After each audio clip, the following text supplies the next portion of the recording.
আমাদের গোপালপুর দারিংবাড়ি সিরিজের last episode এটাই। ওড়িশা অফবিট ট্রাভেলের মধ্যে গোপালপুর অন্যতম।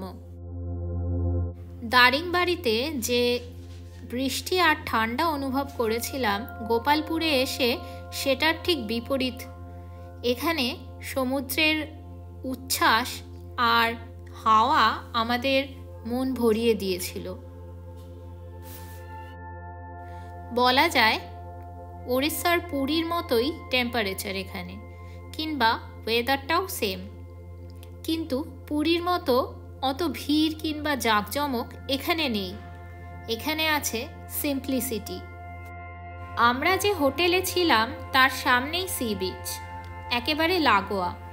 প্রাইভেট গেটও আছে বিচে নামার।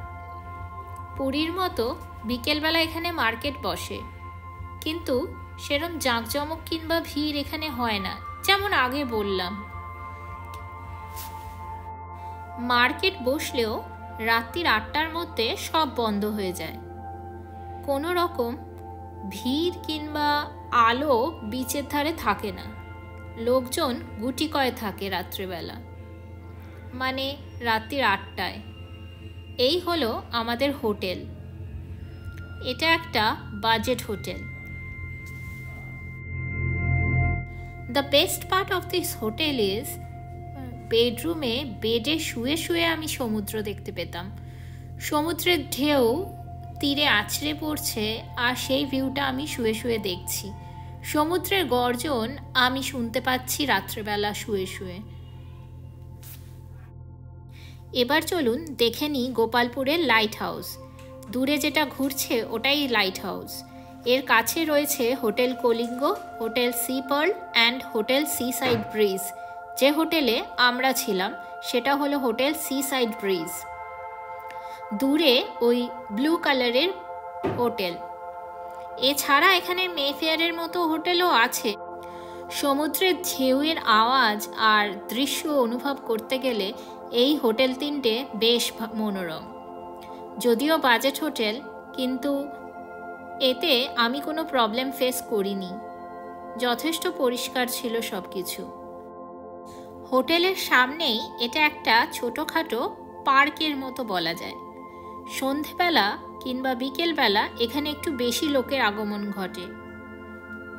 বেশি বলতে এখানকার তুলনায় বেশি, নইলে আমাদের কলকাতাবাসীর পক্ষে এটা কিছুই না।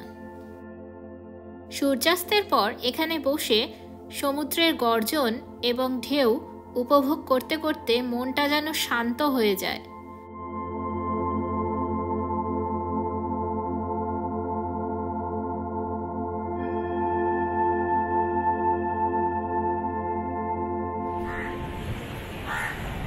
সকালবেলা ব্রেকফাস্টের সন্ধানে আমরা বেরিয়েছি।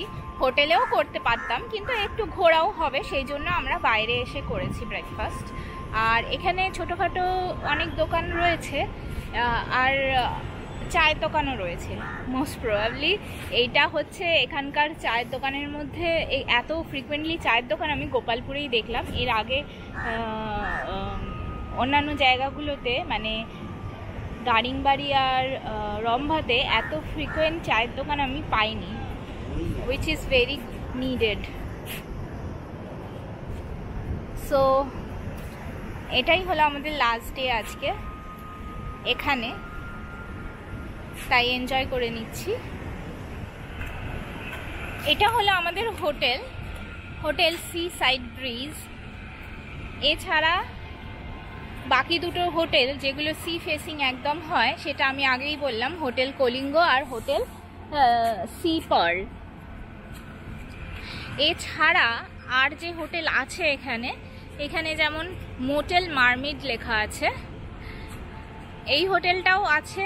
আর এছাড়া ওশান ইন বলে আর একটা হোটেল আছে।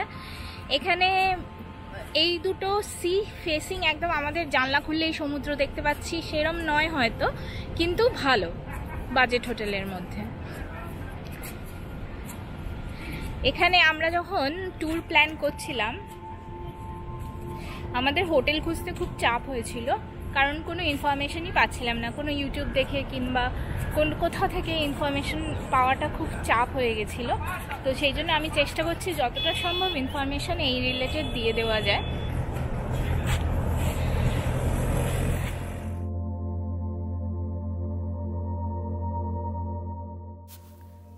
So that was it for today's video guys.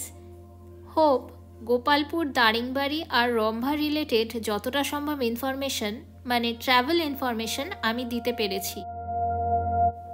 Thank you for watching. Bye bye.